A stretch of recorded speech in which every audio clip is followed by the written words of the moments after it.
Samuels, author of Break Out of Boredom, Low Tech Solutions for Highly Engaging Zoom Events. And the best advice I ever got was from my friend and mentor, Dory Clark. She said, "You'll know it's time to leave your job when it gets in the way of your business." I love that. And advice from Dory. I love Dory. That's awesome. So when did you find that out, Robbie? When did Dory tell you that? Dory was trying to help me leave the relative security. I say relative because we also know it's not that secure of a day job. Probably starting in like 2000, like 12, 13. And then I told her at some point I had a plan to finally leave my job, and it was like a multi-year plan. And she said, "That's not a plan. That's not a plan to quit." And then I came back within a month. It was like I gave my 2 months notice, and I'm going to be gone. And that was the end of 2014. So yeah, there was like an intervention Wow. dinner where she and I were co-hosting a dinner in Boston, and everybody who was invited was either a full-time entrepreneur or had like a really strong side hustle, and they kind of tried to get me to leave my job. And that's probably like when this started, 2013. I didn't realize until then how much I was holding on to the idea of like a paycheck and health insurance. And like I didn't realize, because I've been entrepreneurial my whole life, but I didn't. Anyway, that planted a really strong seed, I'll say. Wow. Yeah. Wow, that's awesome. So with that, so back Yeah. 2014, so things were a little different than they are now. So were you doing anything digital, virtual then, or what? Tell me about what you were So doing. for over a decade before the pandemic, I spent time speaking on the topic of networking, specifically networking at conferences. I had a signature talk, Art of the Schmooze, that I was mostly doing for nonprofits and foundations. And I left my day job to focus on entrepreneurship to figure out how to make speaking a full-time career, but wanted to change my audience. I didn't want to stay in the nonprofits sector, and so launched a podcast, and then wrote my first book, Croissants versus Bagels: Strategic, Effective, and Inclusive Networking at Conferences. Uh, then did a group coaching program, then wrote for HBR, and then did a TEDx talk all about networking at conferences. And my TEDx talk came out, excuse me, in January of 2020, and I was about to be an overnight success, 10 years in the making. And 2 months later, nobody needed any of the information or expertise that I had acquired in the last decade, and I had to find a new way to show up and offer value. So that's when I've been using Zoom, but more of like my podcast reviews for my coaching program. So I'd done some groups. I didn't know that I had access to breakout rooms. I didn't know that that was in the settings. It wasn't enabled. I thought you had to pay for it. I had never looked under the hood at the settings.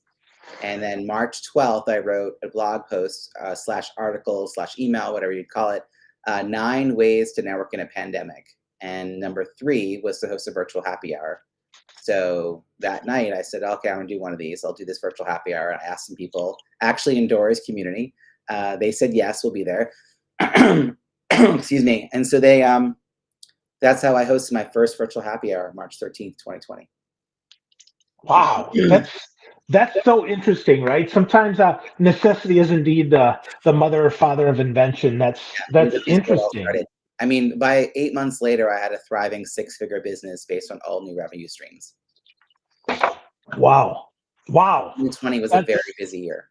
yeah, no uh, doubt, there. no doubt. So do you still do the virtual happy hour? I do. It was weekly for 2 years, a little over 2 years, and now it's monthly. NoMoreBadZoom.com. It's the hashtag NoMoreBadZoom virtual happy hour. And then I set up about a year ago a monthly club membership. It's the Content and Connection Club. So some of those folks that had been coming, I basically said, let's just make this, kind of more intentional space. It's focused on entrepreneurs, and it's $25 a month, Phil. It is not how I'm making my money. Half the money goes to charity, goes to Feeding America to help our neighbors facing food insecurity. And we get together. I spend about 20 minutes sharing about my business, some transparent thing I'm doing. We share wins and celebrate each other, and then I run it as a mastermind, so people can raise their hand, ask us to review things, check on things, or we just get into topics. Last week it was Chat GPT for good or bad, right? Like it was a space to have those kinds of conversations. And I just enjoy this community, and I'm so grateful they helped me figure out I had another way of adding value. Wow. So how many people are in that, Robbie? I'm just curious. There's about 70 in the group, but like most groups, there are people who are paying and don't do anything. So there's an online portal on Podia that people have access to a bunch of content I've created. Some I charge for, some I don't. But as far as being club members, they get access to all of it. And there is an online discussion boards to use. And it's not easy to get people to be interactive in those spaces. So we occasionally have a flurry of activity. And then I would say there's about 20 people who come fairly regularly, if not every week, at least a couple of times a month. We'll see them pop in. There's like a core group of like a dozen that come religiously. And then the number of Bad Zoom virtual happy hour is now back up to like, I would say about 40 people, which is fun.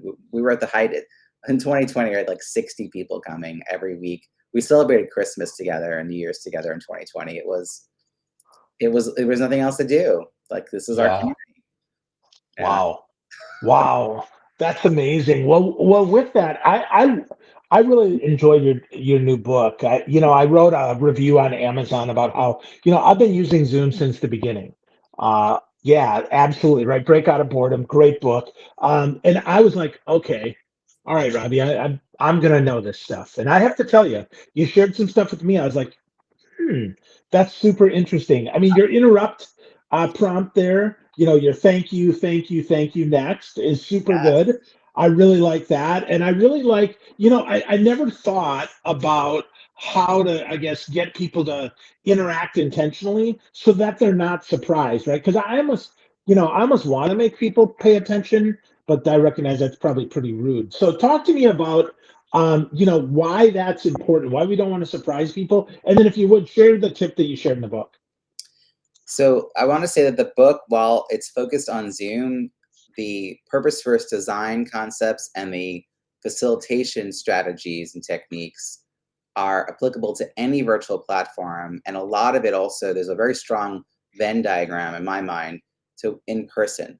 There are some things that are specific to virtual and some things that are specific to in person that are not in the book. But design concepts and facilitation strategies are just something we all need to get better at. So what you're talking about is intentional engagement.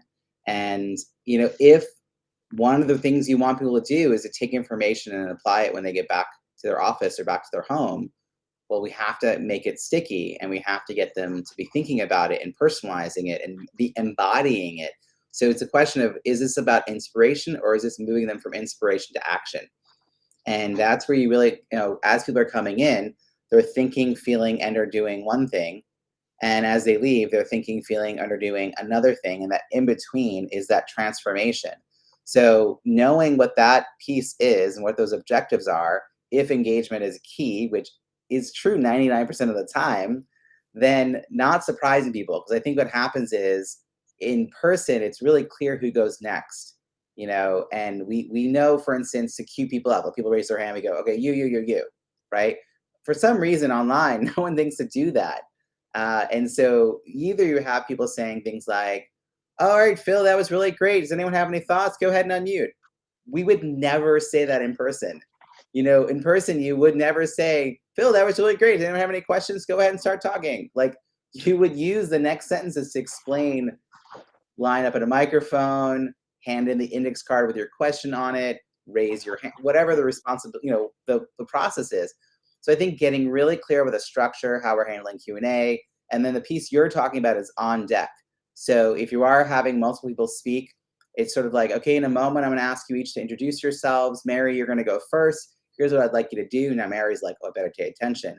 And you do the whole explanation. You model the explanation here, and then you basically are the first person to go. So you got to follow your own rules. If you say 30 seconds, you got to keep it 30 seconds. Mary goes. You say, okay, now Mary, and then after Mary, Thomas. Thomas is like, oh, I better pay attention to what Mary does because I didn't know I was going to go. But Thomas now pays attention. That means that when it's Thomas's turn, he's ready to unmute. That's part of it, right? Because how many times we watch people fumble? And then you go, all right, next is Thomas and then Joseph. Joseph's like, oh, I better pay attention.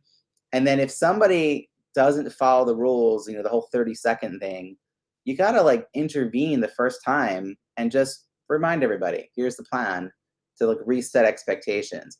In the book, I talk about how to politely interrupt, which I think is actually a little easier to do online because we all have microphones, whereas in person, that's not always the case. But you just said, thank you, thank you, thank you next. And it's something like, that's really great. Thank you so much for sharing. Oh, I appreciate it. Oh, good to hear. All right, now we're going to hear from Mary. Like it's basically not giving people free reign to just fill the room, because some people ramp up. Like if you give them too much space, they get more and more into their story, and you got to like just keeping. Yep, I'm still here, and I'm gonna bring that microphone's mine. I'm taking it back. All right, now we're gonna give it to Mary. It's polite, and now you could be abrupt about it, but I think that will shut everyone down. No one wants to get called out. So that if you've done that to one person, the room doesn't want to speak because they might get called out, and that's not good for anyone. So yeah, you could just be abrupt about it, but I don't think it'll serve your purpose. Well, and it's not necessary. To your point, I think being polite is far more effective with people than being abrupt because you might get someone who's adversarial who ends up arguing with you, and that makes things even worse, right? Yeah, it's just these little things. I learned over time, a lot of trial and error.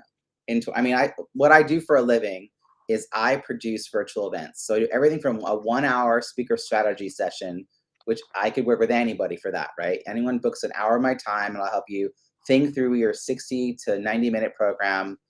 Everything from talk through the slides, the flow, the intentions, the engagement strategies, all that stuff, all the way through producing with 3 other Zoom producers a 4-day virtual conference that has 4 concurrent tracks. So, those are vastly different projects. And for a long time, I was only working with businesses, and really by this, I mean nonprofits and associations. But I started to realize that my speaker friends, I should find ways to offer these smaller things that I was, all these things I was doing for my big clients. So I started to like, it's not, I don't even know if it's on my website. It's just something I sort of make available. But that's, to me, it's writing this book, obviously it's to attract event clients, but I will say, I want everyone to get better at how to use virtual, because until we fully believe that virtual is not just an option, but could be the optimal option, there aren't gonna be more people knocking on my door. Like I need people to recognize the vast possibilities of virtual, and not just to be like, oh, I'm so done with it. I want to move people from Zoom fatigue to Zoom intrigue, and then I'll know I've done my job.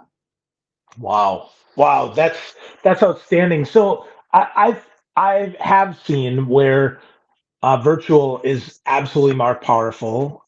Certainly not when we started moving to Zoom, but now I've seen that's possible, right? When we started out, it's like, oh, what's that? I mean, I did one where they didn't even know how to set up the meeting, so I set up the meeting, right? I ran the meeting, and I was just the speaker, and they're Right. like, Saturday's our event. Can you still do it?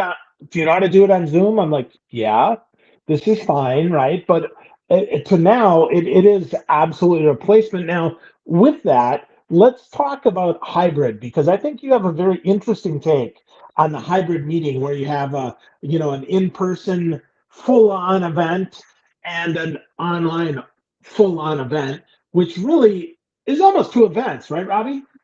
Yeah, I actually think we need to have a bunch of new words for this, because the word hybrid can't mean everything. So in my mind, hybrid is usually people are talking about 2 simultaneous events that have 2 different audiences. And I feel like that's hard to do. It's hard to do well and not have one or both audiences feel like they didn't have a great experience. If it's a very small, like a few people around a boardroom and a few people on a call for like a planning meeting, sure, we can probably pull it off. And I know like there's these products out there like Owl. A friend of mine was presenting to a room that had Owl. She had to cover the screen because she's highly sensitive, and the owl was just spinning around so much it was giving her a migraine. So not all solutions work for all people. Then you have like a Tony Robbins size budget where hybrid is possible, simultaneous hybrid, because you have the team and the technology to have a screen, like a wall of screens that the audience in the room sees, and vice versa, cameras pointing at the audience. Most of us don't have those kinds of outsized budgets. So the way I propose we use Zoom is as a way to build community before and after an in-person event. And not everyone will go to the in-person event, so it will become special on its own. And by the way, I'm an event design consultant, not just a virtual event design consultant. And I got a decade before the pandemic of helping people think about the design and flow and engagement and welcoming for their in-person. And so some of my clients do both. And so I will do strategy sessions for both. And I've got all these great practices. They've been written up recently at PCMA, and BizBash, like writing about the stuff that I do. So I think that what we can do is actually have better retention of our members by using virtual programming throughout the year, leading up to and after our big annual in-person event. I want to note that I'm not saying live, because they're all live events. I keep hearing speakers say live event and they mean in person. We are live. We're here. You know what I mean? So I think, and of course, asynchronous pre-recorded content has its place within all of that as well. And it could be the replays that you put into like a vault or something for members to have access to. But I really think we have to make it worth attending live, whether that's in person or virtual. We have to make the value of that evident and clear, because otherwise people are either not going to get on the plane to come to our events, or they're not going to log into our Zoom. They're going to say they'll watch the replay, but the reality is they're not going to watch the replay. No, that's so interesting. So but Robbie, just give me some examples. Like, what is the value of those before in person and then after events for folks, especially if they're highly engaged? So prior to the pandemic, what I was working on in January was a new talk that I was gonna, February, I hired a new virtual assistant who I'm still working with. And she was gonna help me get this talk out there. And it's all about how to engage year 2 participants. So we always do a ton of thoughtful programming for first timers. They get a first time orientation. They get a little badge or something on their name tag. They might have a buddy, but we can recognize them. They're part of a cohort. They can find each other. People are nice to them. Year 2, they don't get any of that. And they still don't know anybody, and they still have lunch by themselves, and they don't get invited to drinks. And they probably spent more money and time to get there, because this time it wasn't in their region, right? It wasn't their part of the world. And you wonder why there's a drop off between years 1 and 3. So I think one way to do this is you get people to show up to that first year, right? I actually think we should assign buddies to year 2 people, and we should make the assignment after year 1, that they should come to year 1 and then get matched to somebody. And that person should do a one-on-one Zoom call with them at some time during the year and encourage them to attend all the virtual programming that organization is hosting, so they get to know and meet people, and encourage them to stay connected with people they met at the conference the first year. Because too many of us, for years, you'd see someone like you and I would meet, and then a year later we'd see each other at an event. And then a year later, maybe by year 3, we're having drinks and we're making plans. But it's really hard to get members to stay engaged if it's just an annual event that they've spent a lot of money on. And they kind of, the end of year 1, you'll feel overwhelmed, but you know you're going to be overwhelmed. But year 2, it feels bad that you're still feeling overwhelmed, because you kind of expected it to be better. It's not better, because you don't have all those safety measures in place as a cohort. So I see virtual programming as being a way to keep people connected. And there are associations that have one chapter in an entire state. And so I think virtual programming, even on a chapter level, is incredibly important. You should have, I think live is good too. I love hugging people. I'm a people person, but I think if you mix it up, you'll have, again, better retention, even on a chapter level. And one of the things I offer, Phil, is I meet with chapter leaders to help them design a run of show that is sort of a generic template they can use. So when they have outside guest speakers like you and me come in, we get slotted into a pre-existing run of show. And if we're really good and we have engagement, that's wonderful.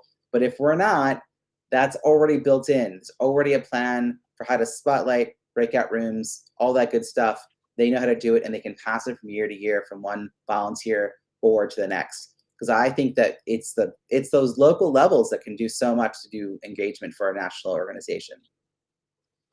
Absolutely. Absolutely. That's so interesting that you talk about that, because that's the same strategy that to your point, that I would use at an in-person event, right? That would be the same thing. How do we make sure that the second time they show up that they feel just as welcome? How do I make sure that we have a good run of show so that even if the speaker puts everybody to sleep, they're going to wake back up after that? So that's so good. So what are some of the objections that you get, Robbie, for people why they say, no, no, I'm good. I don't need more engaging meetings? Most people think they already have what they need to know as far as knowledge around Zoom. And you're a good example. I'm actually, some of my favorite reviews, there's over 170 reviews of this book. The book has reached 18 number one bestseller categories across 3 countries, US, UK, and Canada. But my favorite reviews are from my fellow professional speakers who basically say something like, I've been doing this for 10 years and I've done thousands of these events, and I thought, I'm not going to really, what am I going to learn? And then they have 3 paragraphs of things they learned. I am blown away. And that is the problem, is that we all get to a level of competency in a rush, but we haven't all strived to get better. Like, I'm aiming to get 5% better every time I'm hosting or speaking. And that includes on Zoom. And I think that a lot of people figured it out and then they didn't keep going. This book is written to presenters who don't have home studios with hair lights and 3 camera angles and a green screen and all that stuff. Some people did that. Awesome. A lot of us didn't, for a zillion reasons. Some people bought equipment and it's still in a box, right? Okay, guess what? This book, the low tech part, is, you want to have a decent camera and decent lighting and a decent mic, and those things don't have to cost tons of money. And I have sort of a range of options in the book. But for a few $100s, you can have a decent setup, but it's not about the tech. It's about the technique. And that's the part, I think, the resistance, Phil, is that people don't see the gap. My second book, Small List, Big Results, Launch a Successful Offer No Matter the Size of Your Email List, talks about little p problems and big P problems. So those people don't know the big P problem. Like, I'm trying to help them. My big solution is tied to the bigger problem. But if they don't understand the gap that they have around knowledge and skill, they're just trying to I just got this little question about Zoom. And I'm like, oh, it's so much more than that, So the book, in a lot of ways, is to raise people's awareness. And if they can DIY their way to being better, I'm happy with that. If they want support, I do training and certification. I can do consulting. I can train speaking. You know what I'm saying? It's about showing your value, not telling your value. I can't tell you that what I do is valuable. I have to show you. And I had to get literally in all the IP I know on this topic. Do you know what I mean? Like, most people are like, I can't give away. I'm like, give it away. Let people see it, and they will decide whether they want to work with you. Yeah, no, you sure did. I mean, there's so much in there that you did give away. I have a Kindle version. I'm going to get the physical version. I did that with your last book too, which is pretty cool. I mean, because that's not often the case, to be clear, right? A lot of times, I get a podcast guest, even if they're a friend, I'm like, well, all right, I read the book. Okay, that's good, right? Or I get a free book and I'm like, yeah, all right, that's nice. But truly, Robbie, both of these 2 books, both your Small List, Big Results, and this one, I'm absolutely going to buy a physical copy because there's so much in there. Yeah, cool. Yay. Right. So, yeah, there you go. So, with that, one of the other tips that you share here is the googly eyes on the camera. In fact, I coached my a lot of the folks that I coach. I tell them, put a picture of me on the top of your camera or under your camera. So you're looking at me. A, it makes you less nervous. And B, Look at the freaking camera, right? So talk to me about the googly eyes, Robbie. Oh, it's for my friend Elizabeth. She does a presentation where she helps lawyers do a better job presenting virtually. Back in the pandemic, this was a big issue. And she talked about this googly eyes. So when I'm writing a section on the book, because I really think like the easiest thing we can all do is get better at looking at the camera. Like I'm looking at the camera the whole time. So, otherwise what people are going to see is me doing this or doing this or doing this. And like this, I actually remember I produced an event that a woman was facilitating, and it was a very sort of tense conversation, like emotional conversation. So she was leaning in. Mm. We're like looking at her forehead. Do you know, like she's not holding space while she, and I had sort of said to her up front that I was trying to help her, and she's like, no, I'm good. And like, but then that's not actually helping the people who are pouring their hearts out. So I've already forgotten what your question was because I Oh, went about off the track. googly eyes. Okay, so I agree with you. There's lots of things you can do, and as I was talking about with my wife, I mentioned Elizabeth Steele Hutchinson's like idea about googly eyes, and she walked out of the room, came back, she handed me a bunch because turns out we have them in our house for kids projects. I didn't realize. So now I've got them above my thing, and they're like, it's funny because one's a little lower than the other, so it looks a little quizzical and keeps me entertained. I'm making eye contact with the camera, but you can tape a picture behind your camera so that you're looking like right above it. You can also put a hole in a picture and put it over the camera, like get your dog picture or something. Little arrows, the sign here, arrows. But the googly eyes just made me laugh, and now that I have them, it is kind of fun. But me and the green dot were really close. We've together. Yeah. I would say, yeah. Look in the heart of the camera, right? Look in the eyes of the camera as much as you can. You don't want to just stare and never blink. That's kind of weird. But certainly, more eye contact is better. So with that, Robbie, there's so much that you could give out in this book that would help people. They can get it at breakoutofboredom.com. You got a lot of bonuses there, a lot of extra stuff for folks, which I love and is super easy for folks. But Robbie, if people are going to get started, Yeah. like, okay, I want to take step one, maybe even step two, to having a more highly engaged meeting, to stop having boring meetings. Now, I can't say no more boring meetings because that's John Petz's book, but I can say, more, break out of boredom and have more highly engaged, especially for the low tech. Where would folks start, Robbie? Well, it's the book actually starts with a section called "Getting Started," and it's about physically setting yourself up for success, both the framing, the lighting, the audio. If you had the opportunity, if MSNBC or CNN called and said, tomorrow we want to have you on air from your home office, would you change anything about your setup? Well, why don't you go do that now? Like, so that you're ready, like be ready for that, mainstream media call. Um, when you're on CNN or MSNBC on a panel, no matter what height people are at, their shoulders are similar height. And I think that's like you and I are trying. I saw you adjusted your camera a moment ago. Like we're trying to figure out like how to. That's one of the things because if you're on a panel or you're moving from one speaker to the other, it's jarring if that's not. It doesn't look right. It looks sloppy. And again, I had someone who had a camera like at the bottom of like it was an external camera just sitting there pointing up their nose.